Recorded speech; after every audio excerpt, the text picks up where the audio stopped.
ప్రభునందు ప్రియమైన దేవుని బిడ్డలారా, ఈ ఉదయకాల సమయంలో దేవుని అనుదిన వాగ్దాన పరిచర్య ద్వారా మరి ఒకసారి మిమ్మల్ని కలుసుకోవడానికి దేవుడు నాకు అనుగ్రహించిన ఈ గొప్ప ఈ భాగ్యాన్ని బట్టి మొదటిగా దేవాది దేవునికి ఎంతగానో కృతజ్ఞతాస్తుతులు చెల్లించున్నాను. మరి ముఖ్యంగా ఈ అనుదిన వాగ్దాన పరిచర్యను వీక్షిస్తున్న ఆత్మీయులకు మీ అందరికీ ప్రభువైన యేసుక్రీస్తు నామములో శుభావందనాలు తెలియజేస్తున్నానండి. దేవునికి స్తోత్రం. హల్లెలూయా, హల్లెలూయా. ప్రియమైన దేవుని బిడ్డలారా, ఈ ఉదయకాల సమయంలో దేవుడు మీకు ఇచ్చిన వాగ్దానము యెహెజ్కేలు గ్రంథము 12వ అధ్యాయము 28వ వచనమైనది. ఆ వాగ్దాన వాక్య భాగాన్ని మీ కొరకు నేను చదువుచున్నాను. ప్రార్థనా పూర్వకంగా ఆలకించవలసిందిగా ప్రభువైన యేసుక్రీస్తు నామములో అందరినీ కోరుచున్నానండి. యెహెజ్కేలు గ్రంథము 12వ అధ్యాయము 28వ వచనంలో ఈ విధంగా రాయబడి ఉన్నది. కాబట్టి నీవు వారితో ఇట్లనుము, ఇకను ఆలస్యము లేక నేను చెప్పిన మాటలన్నీ జరుగును, నేను చెప్పిన మాట తప్పకుండా జరుగును, ఇదే యెహోవా వాక్కు. దేవునికి స్తోత్రం. హల్లెలూయా, హల్లెలూయా.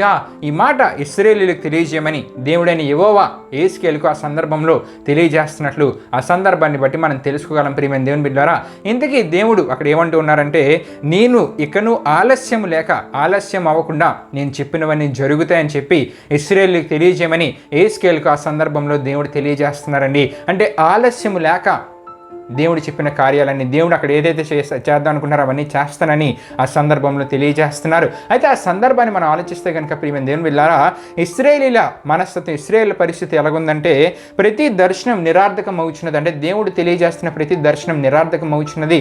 వారు అది జరగదని చెప్పి, జరగడానికి చాలా కాలం పడుతుందని చెప్పి వారందరూ ఉన్నారండి. ఈ విషయం మనకి యెహెజ్కేలు గ్రంథం 12వ అధ్యాయం 21వ వచనంలో మనకు కనబడుతుంటుంది.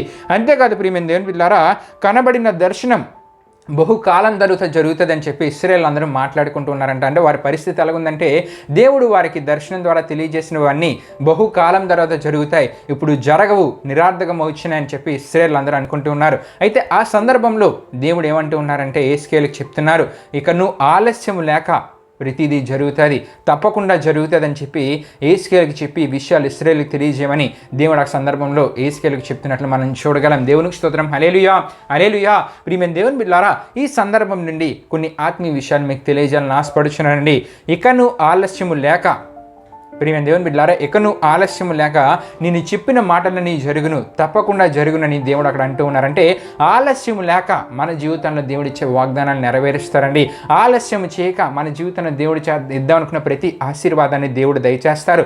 అయితే ఎప్పుడు దయచేస్తారంటే ప్రియమైన దేవుని బిడ్డలారా, రెండు విషయాలు మీకు తెలియజేయాలని ఆశపడుచున్నాను. మొదటిగా ప్రియమైన దేవుని బిడ్డలారా, రోమీయులకు రాసిన పత్రిక 4వ అధ్యాయం 21-22 వచనాలు మనం చదువుకుంటే కనుక దేవుడు ఆలస్యం చేయక ఎప్పుడు కార్యాలు చేస్తారంటే, దేవుడు ఆలస్యం చేయక ఎప్పుడు నీ జీవితంలో ఇచ్చిన వాగ్దానాన్ని నెరవేరుస్తారంటే, దేవుడు ఆలస్యం చేయక నీ జీవితంలో దేవుడు సిద్ధపరిచిన ఆశీర్వాదాలు ఎప్పుడు నీకు దయచేస్తారంటే రోమీయులకు రాసిన పత్రిక 4వ అధ్యాయం 21-22 వచనాలు మనం చూడగలం. మొదటగా అవిశ్వాసం వలన దేవుని వాగ్దానం గురించి సందేహించకూడదండి. అక్కడ రాయబడి ఉంటుంది, అవిశ్వాసం వలన దేవుని వాగ్దానం గురించి సందేహింపక అని. అంటే దేవుడు నీ జీవితంలో ఒక కార్యాన్ని చేద్దాం అనుకున్నారు, ఒక వాగ్దానాన్ని ఇచ్చారు, ఆశీర్వాదాన్ని సిద్ధపరిచారు. అయితే నువ్వు విశ్వాసం కలిగి ముందుకు వెళ్ళాలి. అవిశ్వాసం అనే దానికి నీ జీవితంలో నీ చోటేయకూడదు. ఆలస్యము చేయక దేవుడు ఆ కార్యాలు నీ జీవితంలో చేయాలంటే, తప్పకుండా దేవుడు ఆ కార్యాలు నీ జీవితంలో నెరవేర్చాలంటే నీలో అవిశ్వాసం అనేది అడుగు పెట్టకూడదండి. అవిశ్వాసం వల్ల దేవుని వాగ్దానం గురించి సందేహింపకంటూ అక్కడ ఏమని రాయబడి ఉంటుందంటే, దేవుని మహిమపరిచి అవిశ్వాసానికి జీవితంలో చోటేయక దేవుని మహిమపరచాలంట. అంతేకాకుండా ఆయన వాగ్దానం చేసే దానికి నెరవేర్చుటకు ఆయన సమర్థుడని రుడిగారు విశ్వసించాలంట. దేవునికి స్తోత్రం. హల్లెలూయా, హల్లెలూయా. అంటే ఆయన నీ జీవితంలో ఇద్దాం అనుకున్న వాగ్దానాన్ని, ఆయన నీ జీవితంలో సిద్ధపరిచిన ఆశీర్వాదాలను దయచేయడానికి సమర్థుడనే విషయాన్ని నువ్వు గ్రహించే అటువంటి గొప్ప విశ్వాసంతో నీవు ఉండగలిగితే ఆలస్యము చేయక నీ జీవితంలో దేవుడు ఇద్దాం అనుకున్నది ప్రతిదీ నీ జీవితంలో దయచేస్తారు. తప్పకుండా ఆ కార్యాలు నీ జీవితంలో దేవుడు చేస్తారండి. దేవునికి స్తోత్రం. హల్లెలూయా, హల్లెలూయా. ప్రియమైన దేవుని బిడ్డలారా, క్రైస్తవులమైన మనము మన జీవితాల్లో దేవుడు చేద్దాం అనుకున్న కార్యాలను మన రుచి చూడాలంటే, ఆశీర్వాదాలు మన జీవితంలో మనం పొందుకోవాలంటే అవిశ్వాసానికి మన జీవితంలో చోటేయకూడదు. ఆలస్యము చేయక దేవుడు ఆ కార్యాలు తప్పకుండా మన జీవితంలో నెరవేర్చాలంటే అవిశ్వాసానికి మన జీవితంలో చోటేయకూడదు. సందేహం అనేది మనలో ఉండకూడదు. దేవుని మహిమపరచాలి. దేవుడు ఆ కార్యాన్ని చేయడానికి సమర్థుడని రుడిగా మనం విశ్వసించగలిగితే ఆ కార్యాన్ని తప్పక మన జీవితాల్లో మనం చూడగలమండి. రెండోదిగా ప్రియమైన దేవుని బిడ్డలారా, సొలొమోను ప్రార్థనలో ఒక విషయం మనకు కనబడుతుంటుంది. దినవృత్తాంతాల 2వ గ్రంథం 6:14 మనం చూడగలం. సొలొమోను దేవునికి ప్రార్థిస్తే ఏమంటూ ఉంటాడంటే, హృదయపూర్వకంగా ఎవరైతే దేవుణ్ణి అనుసరిస్తూ ఉంటారో, భక్తిగల జీవితాన్ని ఎవరైతే కలిగి ఉంటారో, భక్తుల నిబంధనను నెరవేర్చుచు కృపను చూపే నీ వంటి దేవుడు ఆకాశమందును భూమి అందును లేడని చెప్పి మొదటిగా సొలొమోను దేవుని అక్కడ మహింపరుస్తూ ప్రార్థిస్తూ ఉన్నాడండి. దేవునికి స్తోత్రం. హల్లెలూయా, హల్లెలూయా. ప్రియమైన దేవుని బిడ్డలారా, ఈ వాక్యాన్ని మనం కొంత లోతుగా ఆలోచిస్తే కనుక, హృదయపూర్వకంగా ఎవరైతే దేవుణ్ణి అనుసరిస్తారో, భక్తిగల జీవితాన్ని ఎవరైతే కలిగి ఉంటారో, ఆ భక్తుల నిబంధన దేవుడు ఏం చేస్తారండి? నెరవేరుస్తారు. వారి జీవితంలో దేవుడు చేద్దాం అనుకున్న దేవుడు చేస్తారంట. ఇక్కడ 2 విషయాలు మనకు తెలియజేయబడుతున్నాయి. మొదటిగా హృదయపూర్వకంగా దేవుణ్ణి అనుసరించాలి. రెండవది భక్తి గల జీవితాన్ని జీవించాలి. ప్రియమైన దేవుని బిడ్డలారా, ఎప్పుడైతే ఇటువంటి జీవితాన్ని జీవిస్తామో, ఇటువంటి భక్తి గల జీవితాన్ని జీవిస్తూ హృదయపూర్వకంగా దేవుణ్ణి అనుసరించి మన జీవితంలో మనం ముందుకెళ్తాం ప్రియమైన దేవుని బిడ్డలారా, అప్పుడు దేవుడు మన జీవితంలో సిద్ధపరిచిన కార్యాలు చేస్తారు, ఆశీర్వాదాలు దయచేస్తారు. తప్పకుండా ఆలస్యం చేయక ఆ కార్యాలు తప్పకుండా దేవుడు మన జీవితంలో నెరవేరుస్తారండి. దేవునికి స్తోత్రం. హల్లెలూయా, హల్లెలూయా.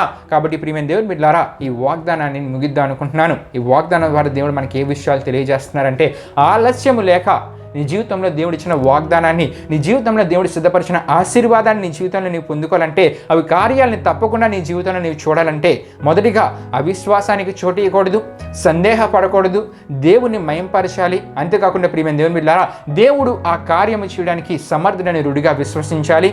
అంతేకాకుండా హృదయపూర్వకంగా దేవుని అనుసరించాలి, భక్తిగల జీవితాన్ని జీవించాలి. అప్పుడు దేవుడు నీ జీవితంలో ఇద్దామనుకున్న ఆశీర్వాదాన్ని, సిద్ధపరిచిన ఆశీర్వాదాన్ని, చేద్దాం అనుకున్న ప్రతి కార్యాన్ని దేవుడు ఆలస్యము చేయక తప్పకుండా నెరవేర్చే దేవుడే అన్నారండి. దేవునికి స్తోత్రం. హల్లెలూయా, హల్లెలూయా. దేవుడి పరిశుద్ధ వాగ్దానాన్ని మన వినికిడిలో దీవించిన గాక, ప్రభు మిమ్మల్ని దీవించిన గాక. ఆమేన్. ప్రియమైన దేవుని బిడ్డలారా, ఈ వాగ్దాన కార్యక్రమాన్ని ముగింపు మనం ముగించుకుందామండి. అందరూ కళ్ళు మూసుకొని తల ఉంచుకుని ప్రార్థనలు నాతో పాటు ఎక్కివించవలసిందిగా ప్రభువైన యేసుక్రీస్తు నామములో అందరినీ కోరుచున్నాను. ప్రార్థన చేసుకుందాం.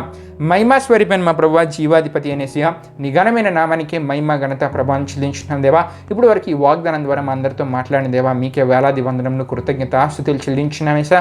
మరి ఆలస్యం చేయక నీవు మా జీవితంలో సిద్ధపరిచిన ఆశీర్వాదాల్ని, అంతేకాకుండా నీవు మా జీవితంలో చేద్దాం అనుకున్న కార్యాలు మా జీవితంలో మేము పొందుకోవాలంటే ఎటువంటి ఆత్మీయత కలిగి ఉండాలో ఈ వాగ్దానం ద్వారా మాతో మాట్లాడిన దేవా. ఈ వాగ్దానాన్ని విన్న ప్రతి ఒక్కరు అవిశ్వాసానికి వారి జీవితంలో చోటేయక, సందేహపడక, నిన్ను మహింపరుస్తూ నీవు ఆ కార్యాన్ని చేయడానికి సమర్థుడు అని రుడిగా వారు విశ్వసించి హృదయపూర్వకంగా నేను అనుసరించి, అంతేకాకుండా భక్తిగల జీవితాన్ని జీవించి నీవు వారి కొరకు సిద్ధపరిచిన ఆశీర్వాదాన్ని, నీవు వారి జీవితంలో నెరవేర్దానుకున్న ప్రతి కార్యాన్ని వారి జీవితంలో పొందుకునేలా మీరు కార్యం జరిగించండి. ఈ వాగ్దానాన్ని విన్న ప్రతి ఒక్కరి జీవితాన్ని వాగ్దానాన్ని నెరవేర్పు వారు పొందుకునేలా మీరు కార్యం జరిగించండి.